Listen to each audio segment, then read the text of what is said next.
இந்த ஹோட்டலுக்குள்ளே வந்து இந்த ஃபங்க்ஷனுக்கு வரும்போது எனக்குள்ள ஒரு வைப் ரொம்ப நல்லா இருந்தது. காரணம், ரொம்ப நாள் கழித்து என்னுடைய பத்திரிகை நண்பர்களோடு உட்காந்து ஒரு குரூப் ஃபோட்டோ எடுத்துக்கிட்டேன் நான். அதுக்கு உங்களுக்கெல்லாம் ரொம்ப நன்றி பத்திரிகை நண்பர்களே. அதுவும் அந்த திரௌபதி சிம்மாசனத்தில் உட்காந்து எடுத்தேன். ஏன்னா இன்னும் கொஞ்ச நாளில் 2 நாளில் இந்த படத்தை ஆண்ட அரசர் மோகன் அவர்கள் அந்த சிம்மாசனத்தில் உட்காந்து தமிழ்நாட்டில் அரசு புரிக்க போகிறார். இதில் சந்தேகமே இல்லை. இந்த படத்தில் நடிக்கும் போதே எனக்கு வைப் ரொம்ப நல்லா இருந்தது. காரணம், இந்த படத்தை நான் பார்க்கும்போது, இந்த விஷுவல்ஸை பார்க்கும்போது, மோகன் அவர்கள் for the first time he has gone to the next level அப்படிங்கிறது எனக்கு ரொம்ப நல்லா தெரியுது. ஹிஸ் விஷுவல், அவர் என்கிட்ட சொன்ன விஷுவல்ஸ் அப்படியே கொண்டிருக்கார். அதுக்கு அவர் டிஓபிக்கு மை ஸ்பெஷல் கங்க்ராச்சுலேஷன்ஸ் அண்ட் எடிட்டருக்கு ஒரு special congratulations. And Ghibran sir, உங்களுக்கு ஒரு ஸ்பெஷல் கங்க்ராச்சுலேஷன். இப்போ சொல்கிறேன், இந்த எம்கோனே பாட்டு வந்து ரொம்ப நாள் மனசில் ரீங்காரம் பண்ணிக்கிட்டே இருக்க போகிறது. கைத்தட்டுங்க, அருமையான பாட்டு. ஏன்னா பெரிய அதிசயம் என்னன்னா, அந்த பாட்டில், இந்த காலத்தில் வர பாட்டில் அதில் டியூன் இருக்குது, வார்த்தைகள்லாம் புரியுதுங்க. எவ்வளோ பெரிய விஷயம் அது. அதாவது உமர் கயாம் சொன்னான்னு சொல்லுவாங்க, தானே தானே பொருளுக்காக கானே வாலே கா நாமன். அதாவது நம்ம சாப்பிட்ற ஒவ்வொரு அரிசி மணிலையும் சாப்பிட போகிறவனோட பேர் எழுதியிருக்கணும். அந்த மாதிரி இந்த பாட்டை இந்த அம்மா தான் பாடணும்னு எழுதியிருக்கு. அதனால தான் பிரமாதமாக பாடி விட்டாங்க. அவங்களுக்கு ஒரு கை கொடுங்க. யார் என்ன சொன்னாங்க, இவங்க பாடணும்னு இருக்கு விதி. அருமையாக பாடியிருக்காங்க. இது ஒரு அட்வென்ச்சர் பிக்சர் அப்படின்னு நம்ம நினைக்கலாம். ஏன்னா கத்தி சண்டை இருக்குது, ரொமான்ஸ் இருக்குது, பியூட்டிஃபுல் விஷுவல்ஸ் இருக்குது, எக்ஸலண்ட் மியூசிக் இருக்குது. இன்னொரு பாகுபலியா என்று கேட்டால் ஆமாம், இன்னொரு பாகுபலி தான். ஆனால் இது வெறும் கற்பனையில் வந்த பாகுபலி அல்ல. அடிப்படையில் சரித்திர சான்றுகளோடு எடுக்கப்பட்ட ஒரு அருமையான சரித்திர படம் என்றுதான் சொல்ல வேண்டும். சில இன்சிடென்ட்ஸ் வேணா டைரக்டர் கற்பனையாக பண்ணியிருக்கலாம். ஆனால் எல்லாத்துக்கும் ஃபவுண்டேஷன் பேஸ் இந்த நாட்டில் நடந்த விஷயங்களை வச்சு தான் அவர் எடுத்திருக்காருங்கிறத நான் இங்கே ஆணித்தரமாக உங்கள் முன்னாடி பதிவு செய்ய விரும்புகிறேன். இதெல்லாம் இந்த காலத்து யங்ஸ்டர்ஸுக்கு தெரியணும். நாமெல்லாம் இன்னைக்கு சந்தோஷமாக இருக்கோம், நம்ம தர்மத்தை காப்பாற்றிட்டு ஹாப்பியாக இருக்கணும். அதுக்கெல்லாம் எவ்வளோ பேர் என்ன கஷ்டப்பட்டிருக்காங்க, எத்தனை போராளிகள் வந்து இந்த நாட்டை கைப்பற்ற பார்த்துருக்காங்க. அதையெல்லாம் மீறி நம்ம கலாச்சாரம் வாழ்ந்திருக்குன்னா கண்டிப்பாக பாரத தாய்க்கு நாம் ஒரு வணக்கம் சொல்ல வேண்டும். அந்த ஒரு மிகப்பெரிய எண்ணத்தை இந்த படம் கொடுக்கும். பட் வெறும் ஒரு டாக்குமெண்ட்ரி மாதிரி இல்லாமல் excellent scenes, excellent fights, adventure masala எல்லாமே இருக்குது. பட் அடிப்படையில் நமக்குள்ளே இருக்கிற அந்த இந்தியனுங்கிற அந்த உணர்வை ஏற்றிக்கிட்டே வரும்.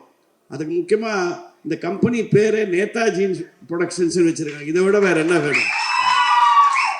இந்த நாட்டின் உண்மையான தேசியவாதி வீரன் நேதாஜி தான்.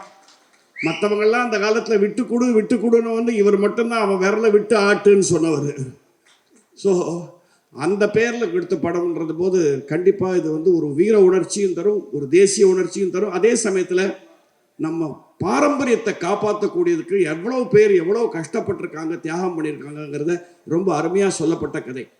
ஏன்னா நாங்கள்லாம் ஸ்கூல் படிக்கும்போது, பியூசி படித்து வரும்போது ஹிஸ்ட்ரி புக்ஸில் திருப்பி வந்து இந்த லார்ட் வைஸ்ராய் அவன் இந்த வெள்ளக்காரன் பேர் தான் இருக்கும். அப்படி இல்லைன்னா நம்ம வெளிநாட்டிலேருந்து வந்து போராளிகள் நம்மளை குத்தி கொல்ல பண்ண அந்த போராளிகள் பேர் தான் நிறையா இருக்கும். நான் படித்த ஹிஸ்ட்ரி புக்ஸை கட்டபொம்மனை பற்றி கூட ஜாஸ்தியெல்லாம் கிடையாது, ஒரு சின்ன 2 லைன் போட்டிருப்பாங்க. அந்த மாதிரி பல மறந்து போன வீரர்கள், வீர சரித்திரங்கள் ஒன்று இந்த ஒரிஜினல் கதை. அவருக்கு நான் பாராட்டேன். இங்கே அவர் பார்த்தேன் சார், தேங்க்யூ சார், உங்களுக்கு என்னுடைய பாராட்டுகள், தேங்க்யூ.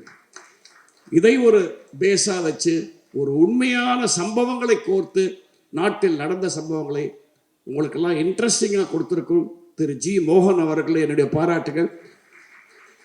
அவர் படம் எல்லாமே நீங்கள் பார்த்தீங்கன்னா கம்பி மேலே நடக்கிற படமாக தான் இருக்கும்.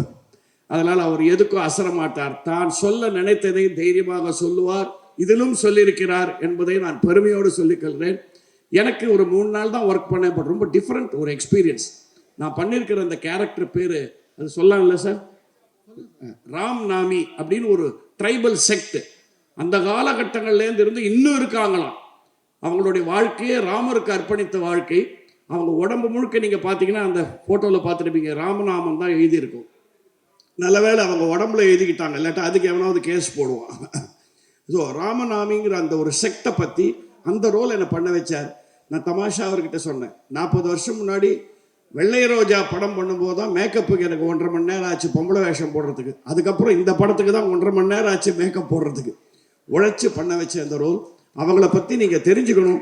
அவங்க பட்ட இன்னல்கள் இதெல்லாம் கூட ரொம்ப அழகாக சொல்லியிருக்காரு. ஃபர்ஸ்ட் ஆஃப் ஆல் இந்த மாதிரி ஒரு செக்ட் இருக்குது இந்தியாவிலங்கிறது பல பேருக்கு தெரியாது. He has done a lot of research to do this movie. மோகன், I congratulate you. இந்த சமயத்தில் இந்த நாட்டில் இப்படி ஒரு படம் கண்டிப்பாக நமக்கு தேவை. இந்த படம்ங்கிற இந்த கார் நல்லா ஓடும், கவலையே படாதீங்க. மோகனோட படங்கள் டிராஃபிக் நிறையா இருந்தாலுமே ஜம்முன்னு ஓடும் அந்த வண்டி. இப்போ கொஞ்சம் டிராஃபிக் எல்லாம் கிளியராக இருக்குது, அதனால் க்ளீனாக ஓடுங்கிறதுல எந்தவித சந்தேகமும் இல்லை. Hats off you for such a wonderful production. இதில் எனக்கும் வாய்ப்பு தந்த ப்ரொடியூசருக்கும் முக்கியமாக என் நண்பர் திரு மோகன் அவர்களுக்கும் வாழ்த்துக்கள். நடித்த ஒத்தத்தர் என்ன பிரமாதமாக நடிச்சிருக்காங்க. எனக்கு ரொம்ப சந்தோஷம். ரொம்ப நாள் கழிச்சு 3 அழகான ஹீரோயின் பக்கத்தில் என்னை உட்கார வச்சாங்க. எனக்கு 76 வயசு கம்ப்ளீட் ஆகிருக்கு. முந்தா நேற்று தான் என்னுடைய பிறந்த நாள். 9th அன்னைக்கு I hate my birthday also. So அதனால தான் சேஃபாக என் பக்கத்தில் உட்கார வச்சாங்க நினைக்கிறேன் அவங்கள. Thank you for being so lovely and doing so well in the movie. Everyone Natty Kitty அத்தனை பேரும் they have lived the role. I congratulate them. டெஃபினட்டாக இது எல்லா பட விழாவிலையும் சொல்கிற மாதிரி வெற்றி பெறும் சொல்ல பார்த்த உங்களுக்கே ஒரு சின்ன வைப் வந்திருக்கும். இந்த படம் ஓடுங்கிறது மட்டும் இல்லை, ஓடணும் அப்படிங்கிறது நான் ஆண்டவனை பிரார்த்திக் கொள்கிறேன். தேங்க்யூ.